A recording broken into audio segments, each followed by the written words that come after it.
How do you go about establishing job descriptions, KPIs? It's a big topic with not enough training and or discussion and practice around, and we're here to help with that.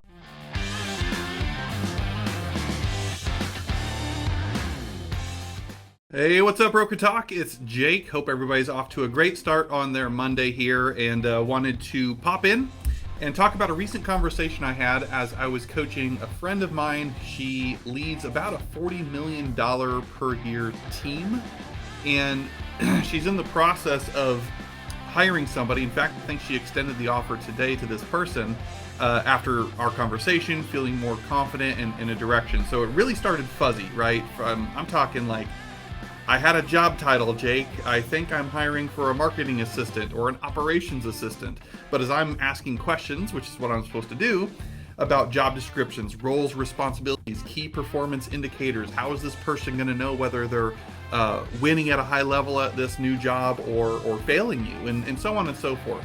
So it was actually a long conversation, about an hour long. A lot of good stuff was shared. And the piece of that I wanted to talk about today, that we don't get a ton of training around this. We don't get a ton of practice around this.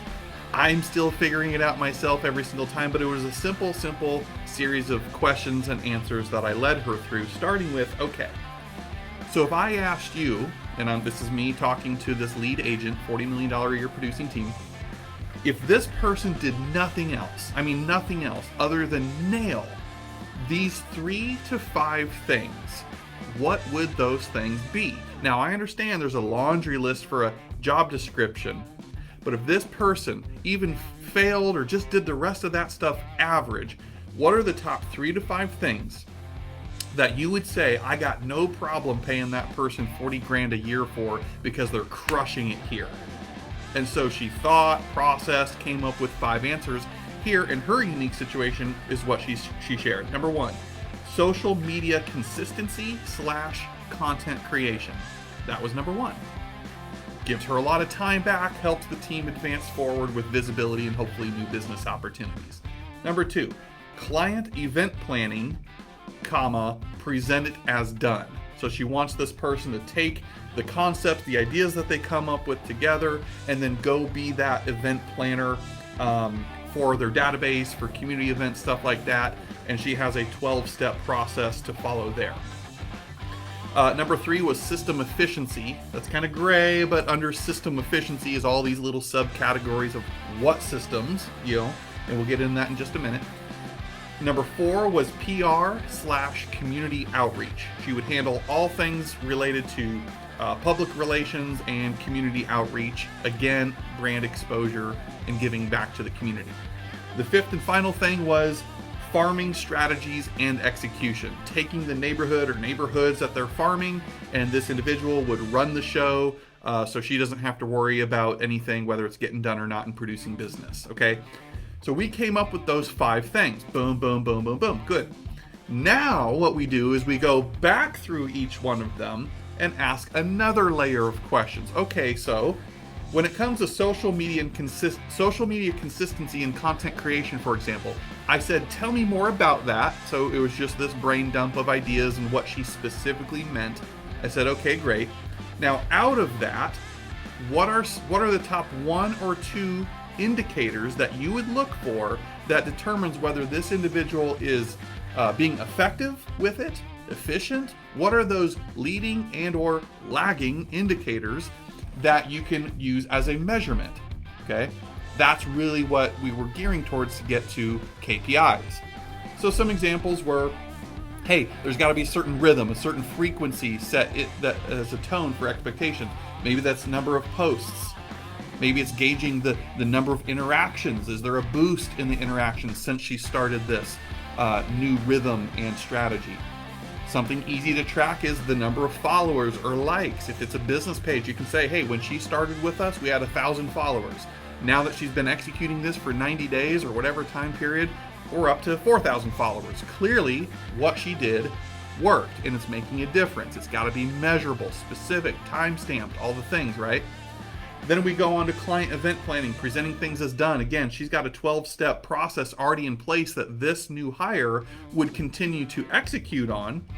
But then the KPIs could be something like not only the execution, how many people did you invite?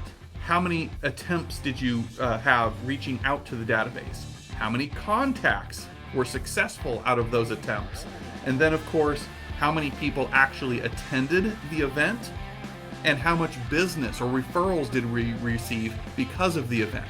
So what I'm doing is I'm creating KPIs and building that into a scorecard so this person knows how I win with you and really where the performance indicators lie that judge whether or not I'm doing a good job. We got to set these people up for success. Number 3 was system efficiency, and that's a very broad thing. We all struggle with that. Some ideas that were floated were reduction of expenses. And I used to do this for one person. If you reduce my expenses by 10% every year, whatever that dollar amount is, maybe I bonus you back half of it because you're still saving me money and we all win, right? So there could be something there. How much time do you get back? It's more of an efficiency thing. It's not exact metric, but something like time back. So now I can take those 5 hours and be more productive over here as the team lead. Something as simple as if any of you have read or listened to the book Traction, a meeting agenda. Okay, I refuse to go into a meeting now without an agenda. What's the point of it? What's the desired outcome so we can stay on topic and achieve the desired outcome we've all agreed upon?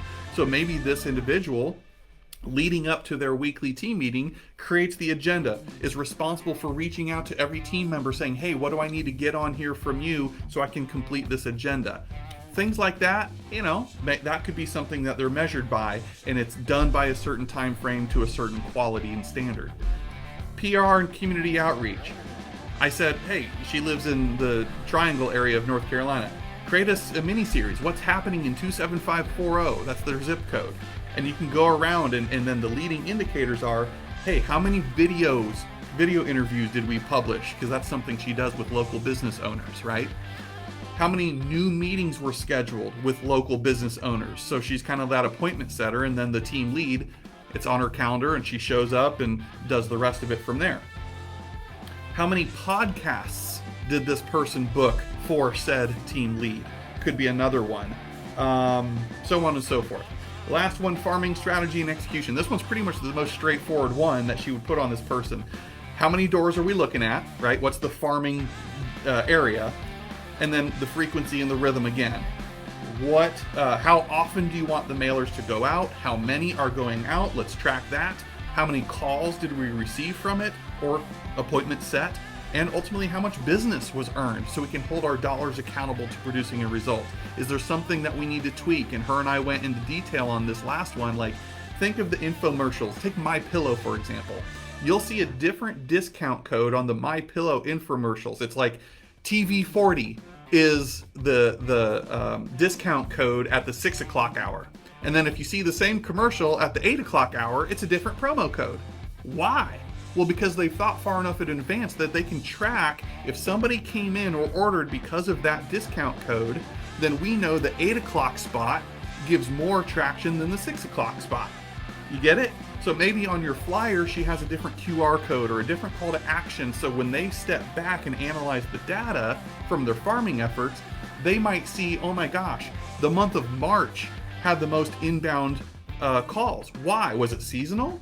Or was the message on the postcard different from others and we need to do more of that, right? It's just getting more intelligent and intentional about how we do things. So long story, kind of not short here, is simple way to go through and gain clarity from anyone you either have or are getting ready to hire. Ask yourself those questions. Super simple. Don't overcomplicate it.